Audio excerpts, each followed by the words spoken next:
Hello friends, welcome to our channel इतिहास हमारी नजर से। हिंदू धर्म का इतिहास बहुत प्राचीन है। हिंदू धर्म के इस चैनल में हम आपको बताएंगे कि आखिर में हिंदू धर्म का क्रमशः इतिहास क्या है। इसी तरह आज की हमारी वीडियो का विषय है विश्व की सबसे लंबी दीवार है भारत में। आपने the great wall of China के बारे में तो काफी सुना ही होगा, जो कि विश्व की सबसे बड़ी दीवार है। पर क्या आपने विश्व की दूसरी सबसे लंबी दीवार के बारे में कभी सुना है, जो कि भारत में ही स्थित है? यह राजस्थान के राजसमंद जिले में स्थित कुंभलगढ़ फोर्ट की ही दीवार है, जो 36 किलोमीटर लंबी तथा 15 फीट चौड़ी है। इस फोर्ट का निर्माण महाराणा कुंभा ने ही करवाया था। यह दुर्ग समुद्र तल से लगभग 1100 मीटर की ऊंचाई पर स्थित है। इसका निर्माण सम्राट अशोक के दूसरे पुत्र सिम्प्रिटी के बनाए दुर्ग के कुछ अवशेषों पर किया गया था। इस दुर्ग के पूर्ण निर्माण में 15 वर्ष लगे थे। दुर्ग का निर्माण पूरा होने पर महाराणा कुंभ ने इसके सिक्के बनवाए थे, जिन पर दुर्ग और इसका नाम अंकित था। दुर्ग काफी सारी घाटियों व पहाड़ियों को मिलाकर बनाया गया है, जिससे यह प्राकृतिक सुरक्षात्मक आधार पाकर जय रहा। इस दुर्ग में ऊंचे स्थानों पर महल, मंदिर व आवासीय इमारतें भी बनाई गई और समतल भूमि का काफी उपयोग कृषि कार्य के लिए किया गया। वही ढलान वाले भागों का उपयोग भी जलाशयों के लिए कर इस दुर्ग को यथासंभव स्वावलंबी बना दिया गया। इस दुर्ग के अंदर आपको 360 सेकंड भी अधिक मंदिर हैं, जिनमें से 300 प्राचीन जैन मंदिर तथा बाकी हिंदू मंदिर हैं। इस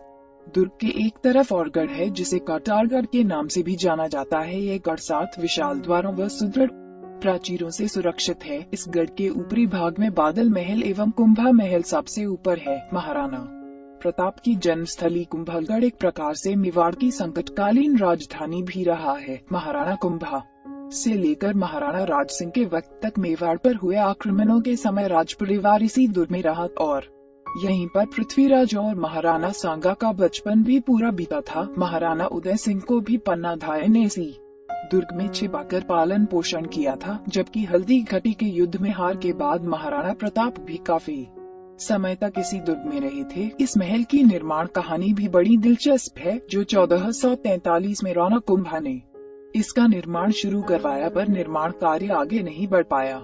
निर्माण कार्य में बहुत अड़चनें आने लगी और राजा इस बात पर चिंतित हो गए और एक संत को बुलाया। कि संत ने कहा, यह काम तभी आगे बढ़ेगा जब अपनी इच्छा से कोई मानव अपनी बलि के लिए खुद को प्रस्तुत करे। राजा इस बात से चिंतित होकर सोचने लगे कि आखिर कौन इसके लिए आगे आएगा, और तभी संत ने कहा कि वह खुद बलिदान के लिए तैयार है और इसके लिए राजा से आज्ञा मांगी। संत ने राजा से कहा कि उसे पहाड़ी पर चलने दिया जाए और जहां मैं रुक जाऊं तो उसी जगह पर मार दिया जाए और वहां पर एक देवी का मंदिर भी बनाया जाए। और फिर उसी के अनुसार ही हुआ और वह 36 किलोमीटर तक चलने के बाद रुक गया और उसका सिर धड़ से कुछ अलग कर दिया गया। जहाँ पर उसका सिर गिरा वहाँ मुख्य द्वार हनुमान पोल है, और जहाँ पर उसका शरीर गिरा वहाँ उसका दूसरा मुख्य द्वार है। आपको बता दे, महाराणा कुंभा के रियासत में कुल 84 किले आते थे, जिसमें से 32 किलों का नक्शा तो उसके द्वारा बनवाया गया था। कुंभलगढ़ भी उनमें से एक है। इस किले की दीवार की चौड़ाई इतनी ज्यादा है कि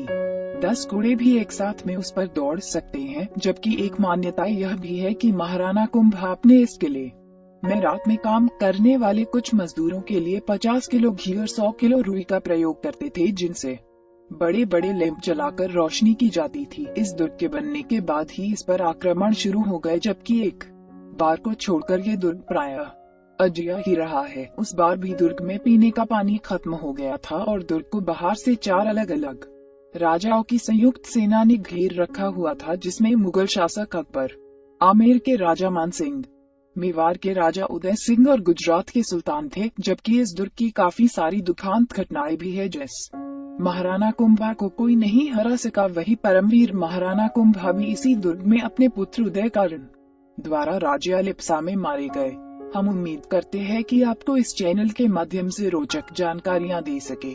आप अपने सुझाव हमें कमेंट में भेजिए, और अगर आप किसी कहानी या तथ्य के बारे में जानकारी चाहते हैं तो वो भी हमें कमेंट बॉक्स में भेजिए और हमारे चैनल को सब्सक्राइब करें। धन्यवाद।